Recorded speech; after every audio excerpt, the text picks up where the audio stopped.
या तो इससे पहले हमने पढ़ा था कल्चर तक का। हाँ, स्टेफाइलोकोकस को कहाँ पे हम कल्चर करते हैं, किस किस मीडियम में अथवा क्या क्या रिजल्ट आता है, उन सभी के बारे में। जैसे हमने पढ़ा था न्यूट्रिएंट अगर मीडियम में अगर जो हम स्टेफाइलोकोकस ऑरियस को रखते हैं, स्टेफाइलोकोकस ऑरियस, तो वो गोल्डन येलोइश हो जाता है, और एल्बस को व्हाइट स्क्रीमी, और उसी के साथ में हमारा सिट्रस है तो उसका लेमनिश कलर दे देता है।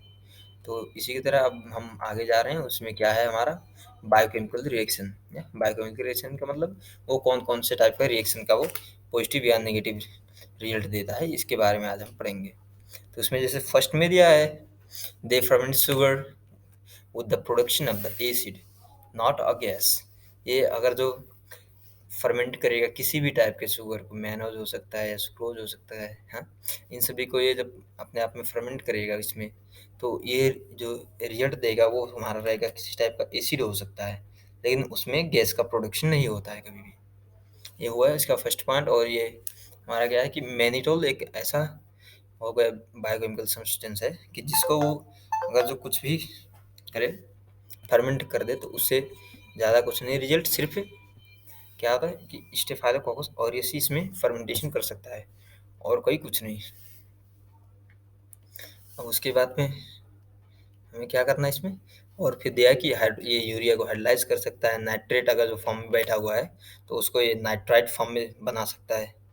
और फिर क्या है कि इसमें लिक्विफाई करता है कि जेलाटिन को एमआर और बीपी टेस्ट का ये पॉजिटिव दे देता है।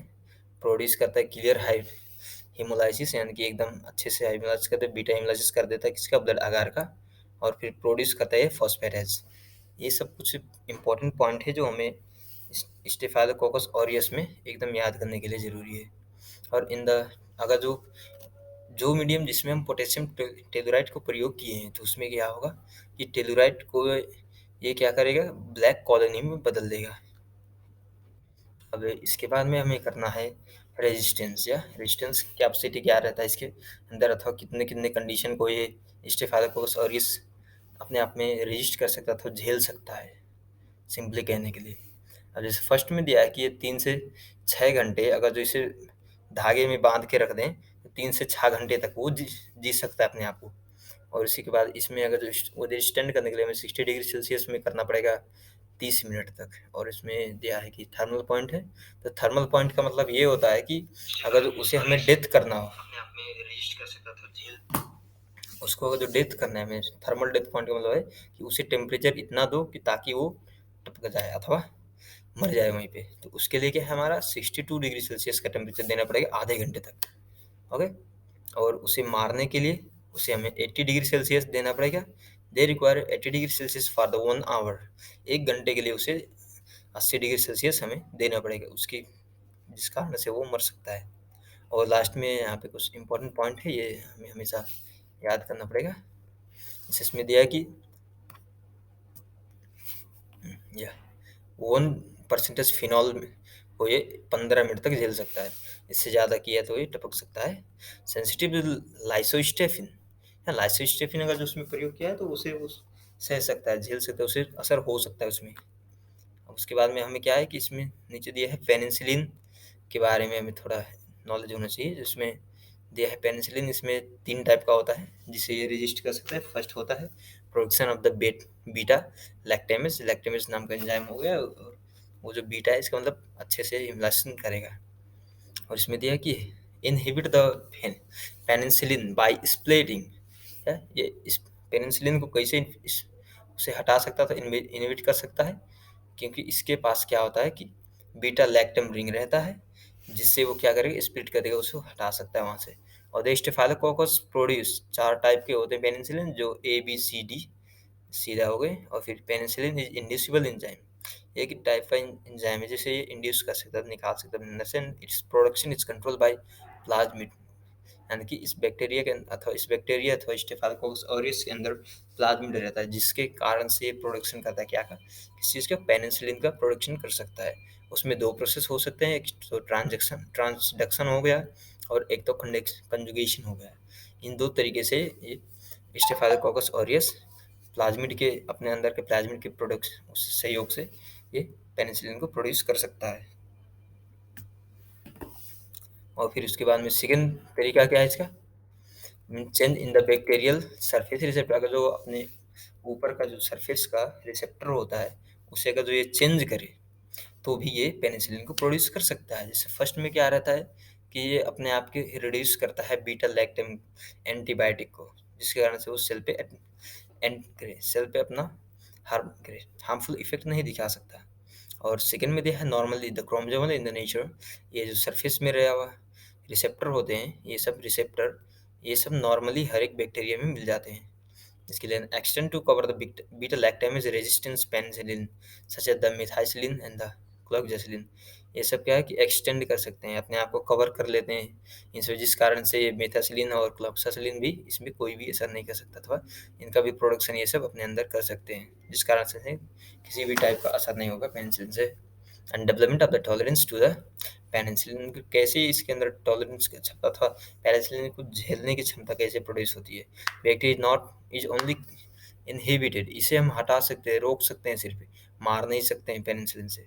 और इन exhibit the plasmid borne resistant to the erythrocillin, tetracillin, tetracycline, aminoglycoside, all clinical antibiotic except the vancomycin, vancomycin के बाहर और जितने भी टाइप के क्लिनिकल एंटीबायोटिक हम यूज़ करते हैं इन सभी से इसे ज़्यादा झेलने की क्षमता क्यों होती है, क्योंकि इन सभी के पास पेनिसिलिन नामक एंटीबायोटिक रहता है ऑलरेडी से।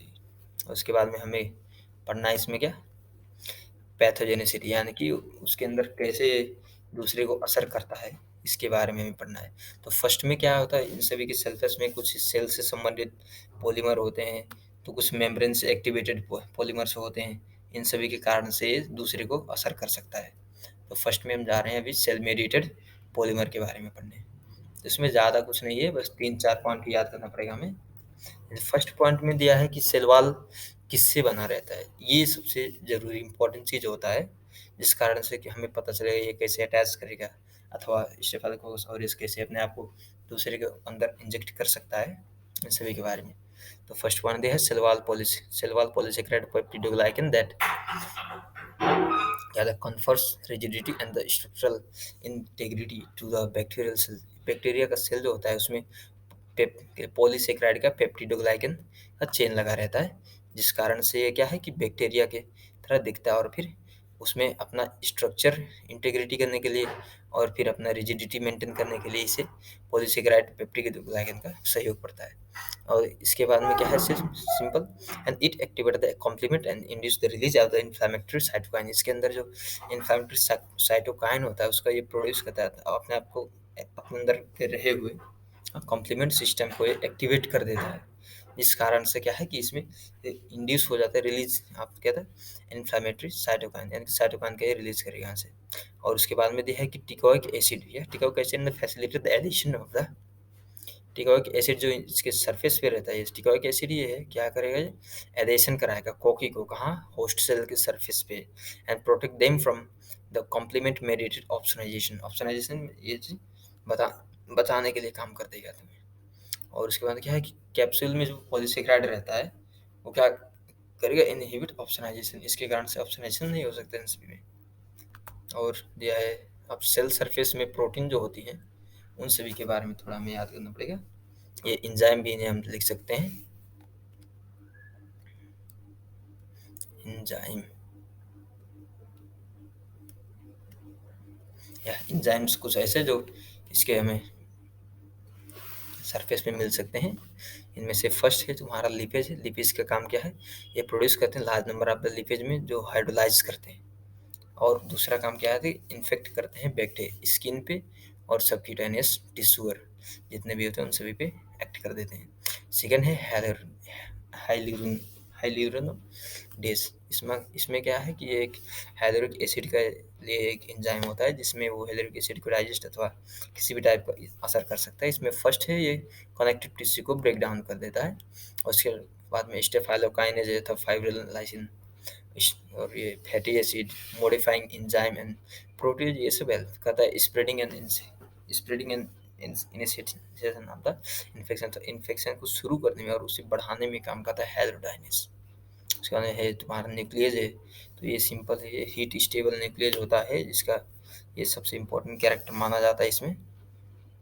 और प्रोटीन का रिसेप्टर जो हम सबके होस्ट सेल में रहते हैं, इनका भी काम ज़्यादा ही हो रहता है। Staphylococcus aureus have the many receptors such as the fibronectin, fibrinogen, IgG and C1q।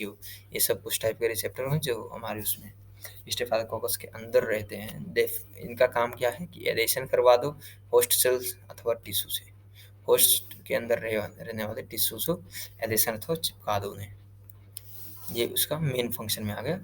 और फिर हमें इसके बाद में सेकेंड टॉपिक पढ़ना क्या है कि टॉक्सिन, उसके अंदर किस टाइप का जहरीला सामान अथवा अबे क्या कहें विषालु सामान मिल सकते हैं अथवा जिस कारण से हमें कुछ टाइप का डैमेज हो सके हम सभी के अंदर के सेल्स को।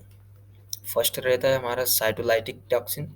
इसमें क्या है कि हमारा मेम्ब्रेन एक्टिव टॉक्सिन के बारे में पढ़ना पड़ेगा, जिसमें क्या होता है 4 टाइप का एमिलाइसिन होता है, अल्फा बीटा गामा डेल्टा, और फिर लास्ट में एक होता है ल्यूकोसाइडिन होता है। ये भी एक टाइप का एंजाइम है अथवा उसके अंदर का एक टॉक्सिक सब्सटेंस है जो हम सभी को असर करेगा। तो फर्स्ट में अल्फा इमलाइसिन होता है। तो इसमें क्या होता है कि प्रोटीन से इनएक्टिवेट होने वाला अल्फा एंजाइम जो इसके अंदर रहता है, वो क्या होता है कि 70 डिग्री सेल्सियस में इनएक्टिव हो जाता है और फिर से उस 100 डिग्री सेल्सियस में जा करके एक्टिव हो जाता है। इसके बीच में क्या होता है reason, at the 60 to 70 degree Celsius, the toxin combine with the heat level inhibitor, which denature at the 100 degree Celsius। जब 60 से 70 डिग्री सेल्सियस के टेम्परेचर में आता है तो उसके अंदर का इनहिबिटर जो है रहता है, हीट लेवल इनहिबिटर, वो एक्टिवेट हो जाता है, जिस कारण से वो डिनेचर होना शुरू हो जाता है। और फिर 100 में आते आते वो डिनेचर कम्प्लीटली हो जाता है। उसके अंदर का जो ये प्रोटीन कोट अथवा हीट लेवल इनहिबिटर से ये सब डिनेचर कब होते हैं 100 डिग्री सेल्सियस में। इसका जो नेचर में रहते हैं वो 60 to 70 अथवा 90 तक में जाते हैं, 100 में जाते हैं, डिनेचर हो जाते हैं। और इसमें और क्या होता है कि इसमें ल्यूकोसाइडल एंड साइटोटॉक्सिक, डर्मोनेक्रोटिक, ये सब कुछ ड्रग्स है तो इसके अंदर रहने वाले अल्फा हिमोलाइसिन में काम जो करते हैं वो सब है। और इसका क्या होता है कि टॉक्सिक टू द मैक्रोफेज, ये मैक्रोफेज के लिए भी हानिकारक होता है। लाइसोजाइम मनुष्य के अंदर होता है, muscular tissue, renal cortex and medullary का सर्कुलेटरी सिस्टम, इन सभी में इसका असर हो सकता है। इसी तरह अब हम सेकेंड में जा रहे हैं बीटा हिमोलाइसिन में। बीटा हिमोलाइसिन में क्या होता है, कंप्लीट हिमोलाइसिन होना चाहिए। इसमें it exhibit the cold hot phenomena haemolysis being initiated at 37 degree Celsius. इसमें हिमोलाइसिस कब स्टार्ट होता है, यहाँ पे हमारा 37 डिग्री सेल्सियस दिया है। ओके, इसका शुरुआत होता है 30 डिग्री सेल्सियस में। और फिर इसका पता हमें कब चलता है, जब हमारे शरीर में एकदम जलन होने लगे, तो चिलिंग होने लगे अथवा खुजली का महसूस होने लगे, तब जाके हमें पता चलता है कि हाँ भाई हमें अभी इसने अटैक कर ही लिया है। और थर्ड है हमारा हिमोलाइसिन में गामा हिमोलाइसिन। इसमें क्या है कि ये 2 टाइप के प्रोटीन इसके अंदर रहते हैं, लोग एफ एंड एच आई जी। तो ये 2 टाइप के हो गए। और इसमें सिंपल याद क्या करना है कि ये बाई कंपोनेंट का पोर स्पॉमिंग या पोर फॉर्मिंग टॉक्सिन है। उसके बाद में डेल्टा हेमोलाइसिन। इसमें ये क्या है कि इसके अंदर डिटर्जेंट की तरह एक्ट करने के लिए होते हैं, जो कुछ effect on the cell membrane of the RBC, WBC, macrophage and platelet. ये सिंपल कहाँ असर करता है, सेल मेम्ब्रेन जो होता है आरबीसी में, डब्ल्यूबीसी, मैक्रोफेज, प्लेटलेट अथवा हमारे अंदर के जितने भी ब्लड कंपोनेंट होते हैं उन सभी में एक्ट करता है सीधा। और उसके बाद में हमें आया ल्यूकोसाइडिन। इसे भी हम सब क्या कर रहे थे, हीमोलाइसिन इस मेम्ब्रेन एक्टिवेटेड कॉम्प्लेक्स को पढ़ रहे थे टॉक्सिन में। तो उसमें हमारा क्या हुआ, 4 टाइप का हीमोलाइसिन था, अल्फा बीटा गामा डेल्टा। अब उसमें लास्ट कंपोनेंट क्या था, ल्यूकोसाइडिन, अथवा उसे दूसरे नाम और कहते हैं पेंटोन बैलेंटाइन टॉक्सिन या पेंटोन बैलेंटाइन टॉक्सिन। ये उन्हीं के टाइम पे डिस्कवर हुआ था, इंट्रोड्यूस हुआ था इसका। एंड फर्स्ट में क्या कहता है, it consist of the 2 component होते हैं, yes and F, slow and fast होते हैं। जो हमें कब पता चला, जब हमने उसे क्रोमेटोग्राफिक पेपर पे इंट्रोड्यूस किया था, उसे हमें उस पर रखा, तब पता चला कि कुछ फास्ट जाते हैं तो कुछ स्लो जाते हैं, तो उस पर वो हुआ है। और क्रोमेटोग्राफिक पेपर किससे बना रहता है, हमारे सेलुलोज से बना रहता है, जो अपने में ही कार्बोक्सिल मिथाइल कंपोनेंट है। SNL leukocidin along with gamma hemolysin give the result at the lysis of WBC। यानी कि अगर जो WBC का, मैक्रोफेज का और किसी भी तरह का सेल का इन्हें जब लाइसिस तक तोड़ना रहता है तो वहाँ पे क्या कहते हैं, ये ल्यूकोसाइडिन एस और एफ दोनों और उसके साथ में गामा यूलाइसिन मिलके ही इस रिजल्ट देते हैं। इसी के कारण से इसे क्या कहते हैं, साइनर्जो हाइमेनोट्रोपिक टॉक्सिन कहते हैं। इन दोनों को कंबाइनली कहते हैं साइनर्जो हाइमेनोट्रोपिक टॉक्सिन। ये हो गया इसका मेन पॉइंट इसमें है, जो हमें मेम्ब्रेन एक्टिव टॉक्सिन में याद करना पड़ेगा।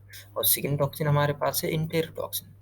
या इंटेरोटॉक्सिन में क्या होता है, ये सबसे मेन सामान है जिससे हमें वोमिटिंग करा देता है। वोमिटिंग अथवा फूड का पॉइजनिंग हो जाता है, नोजिया हो जाता है, डायरिया हो सकता है, पेट जलने की समस्या जैसे दिख ही सकती है इसमें।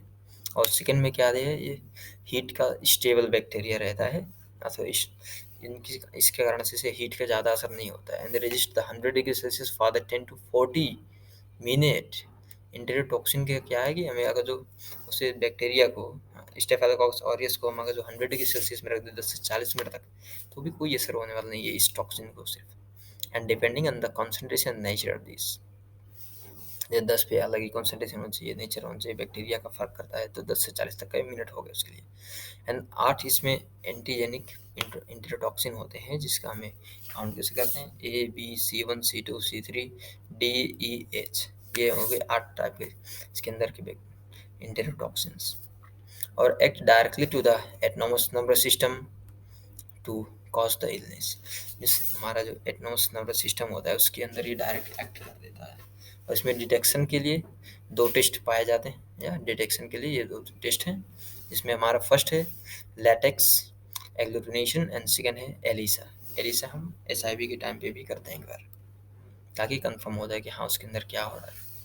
और इसमें और क्या है कि exhibit the pyrogenic mitogenic hypotensive and thrombocytopenic and cytotoxic effect. इसके अंदर ये क्या किस टाइप का देख पायरोजेनिक इफेक्ट दे सकता है, माइटोजेनिक दे सकता है, हाइपोटेंसिव, थ्रोम्बोसाइटोपेनिक और साइटोटॉक्सिक भी इफेक्ट दिखा सकता है अपने अंदर। और इसमें सबसे मेन पॉइंट यहाँ पे दिया है, यहाँ पे दो पॉइंट है, stimulate stimulate it stimulate the vagus nerve, या वेगस नर्व को स्टिमुलेट कर देता है और वोमिटिंग कराने के लिए vomiting centre of the brain को स्टिमुलेट करता है। और लास्ट में पेरिस्टाल्टिक इफेक्ट जो होता है हमारे इंटेस्टाइन में से ये असर करता है। और यहाँ पे दिया है TSST means toxic shock syndrome toxin, means अचानक शॉक की तरह दिखा दे अथवा अचानक वॉमिटिंग हो जाए, डायरिया आ जाए, म्यूकोजल हाइपरमिया हो जाए, इन टाइप का, तो फीवर अपने आप बढ़ने लगे अचानक से, इन टाइप का असर दिखाता है ये TSST means toxic shock syndrome toxin.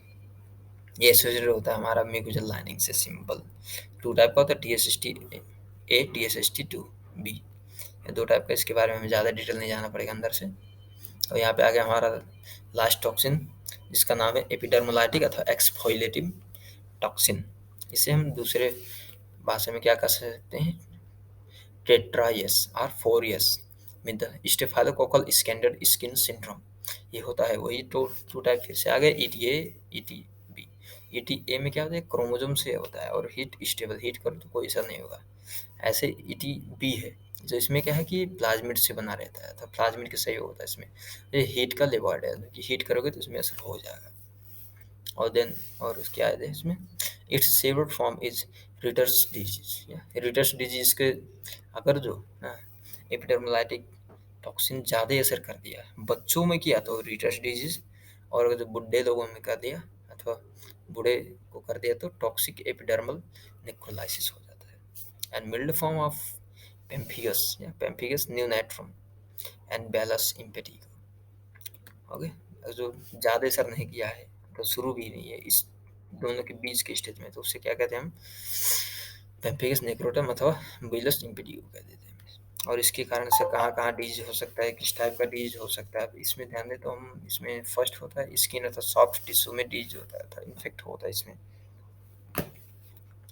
तो फर्स्ट में हमारा क्या हुआ, स्किन में क्या क्या हो सकता है, फोलिकुलाइटिस हो सकता है, फंडकलस बॉयल उबले उबले की तरह वो दिखे, अथवा उसमें जैसे गट्ठा पड़ जाता है हमारे हाथ में तो उस टाइप का हो, एब्सेस तो घाव हो जाए, एम्पिटिगो सेलाइटिस, सेल में कुछ इन्फॉर्मेशन आ जाए, इस टाइप का हो सकता है। और दूसरा हमारा मस्क्यूलो स्केलेटल, जहाँ पे मसल्स भी रहते हैं और उसके साथ में स्केलेटन भी है, उस टाइप में क्या क्या होता है, ओस्टियोमाइलाइटिस, यानी कि जो हमारा ओस्टियोन सेल होता है उसमें भी कुछ इन्फ्लामेशन आ जाए, आर्थराइटिस, इसमें ये भी इन्फ्लामेशन है, बर्साइटिस, या पायोमायोसाइटिस, ये सब इन्फ्लामेशन के टाइप्स हैं जो इसके कारण से होता है हमारे अंदर। और उसके बाद में थर्ड में रेस्पिरेटरी प्रॉब्लम या रेस्पिरेटरी डिजीज में क्या हो सकता है, टॉन्सिलाइटिस होता है, टॉन्सिल इन्फ्लामेशन हो जाए, फेरेंजाइटिस में फेरेंजियल एरिया जो होता है उसमें इन्फ्लामेशन हो जाए, लंग्स में कुछ घाव दिखने लगे, एम्पायमा निमोनिया भी हो सकता है इसमें। उसके बाद में दिया है कि सेंट्रल नर्वस सिस्टम में किस टाइप का असर ये कर सकता है, घाव हो सकता है सेंट्रल की ब्रेन में, स्पाइनल कॉर्ड में, इन सभी में भी। मेनिंजाइटिस मीन्स हमारा ब्रेन जो है वो 3 लेयर से बना रहता है, पायोमेटर, ड्यूरामेटर और एक होता है, उन तीनों लेयर में अगर जो इन्फ्लामेशन आ जाए तो उसे मेनिंजाइटिस कहते हैं।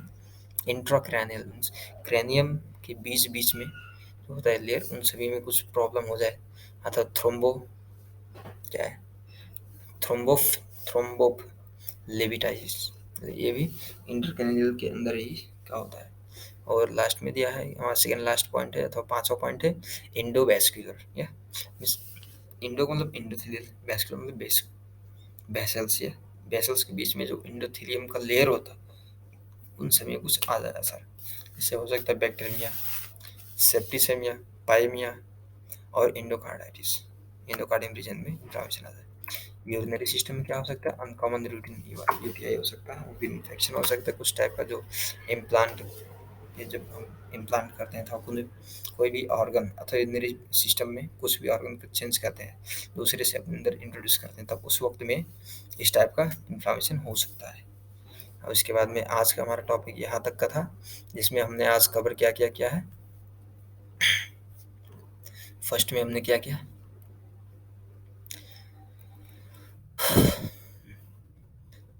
हमने आज का टॉपिक स्टार्ट किया था रेजिस्टेंस से, नहीं बायोकेमिकल रिएक्शन में। तो बायोकेमिकल रिएक्शन में कुछ इसमें इसमें पॉजिटिव दिखाया, जैसे कॉगुलेज उसमें पॉजिटिव रहता है, इंडोल कैटलेज हो जाता है, कैटलेज पॉजिटिव हो जाता है, इंडोल नेगेटिव आता है, हाइड्रोलाइज यूरिया को हाइड्रोलाइज कर देता है, लिक्विफाइड जेलाटिन कर देता है, फॉस्फेटस का प्रोडक्शन करता है, अदर टेलुराइड मीडियम से, पोटेशियम टेलुराइड मीडियम में बना हुआ है, तो इसका क्या है कि टेलुराइड को रिड्यूस करके वो ब्लैक कलर का कॉलोनी बना देगा। ऐसे ही रेजिस्टेंस में पढ़ा था, तो हमने 3 से 6 महीने तक हम इसे रस्सी में अथवा किसी भी टाइप के धागे में बांध के सुखा सकते हैं, तो भी कुछ होने वाला नहीं है इसमें, अथवा डर मर सकते हैं यहाँ पे, या ड्राई करते ही गैस टपक सकता है। और फिर इसमें दिया है कि वो रेजिस्टेंस 60 डिग्री सेल्सियस में 30 मिनट के लिए रख दे तो भी ये मर नहीं सकता, वहाँ पे फिर भी जिंदा रह सकता है, लेकिन इसका थर्मल डेथ पॉइंट है 62 डिग्री सेल्सियस फॉर 30 मिनट, और रिक्वायर मारने के लिए इसे 80 डिग्री सेल्सियस 1 घंटे के लिए रखना पड़ेगा। मीन्स 1% फिनॉल को ये 15 मिनट तक झेल सकता है। और फिर आ गया हमारा पेनिसिलिन। फिर पेनिसिलिन के बारे में हमने पढ़ा था कि इसमें पेनिसिलिन कैसे प्रोड्यूस करते हैं, 3 तरीके थे, production of the beta lactam, change in the bacterial surface receptor और development of the tolerance to the penicillin. उसके बाद हमने पैथोजेनिसिटी पढ़ा। उसके बाद में लास्ट में हमने पढ़ा टॉक्सिन। टॉक्सिन में भी अल्फा बीटा गामा इमलाइसिन लिकोसाइडिन, और फिर टीएसएसटी आ गया, इंटेरोटॉक्सिन, एपिडर्मोलाइटिक टॉक्सिन, ये सब पढ़ा। लास्ट में हमने पढ़ लिया इसके बारे में, डिजीज क्या क्या हो सकते हैं, सॉफ्ट टिश्यू में कैसे होते हैं, स्किन में डिजीज क्या क्या हो सकता है, मसल्स और स्केलेटन के बीच क्या जो रिलेशन होता है उसमें कैसा डिजीज हो सकता है, और रेस्पिरेटरी अथवा सांस संबंधी में कैसा हो सकता है, सेंट्रल नर्वस सिस्टम सीएनएस में हो गया, इंडोवास्कुलर और यूरिनरी सिस्टम में किस टाइप का डिजीज हो। अगर जो इस वीडियो से आपको कोई भी तरह का नॉलेज मिले, अच्छा लगे, तो इसे ज़रूर शेयर सब्सक्राइब करें, लाइक भी करें और अपने दोस्तों को भी बताएं।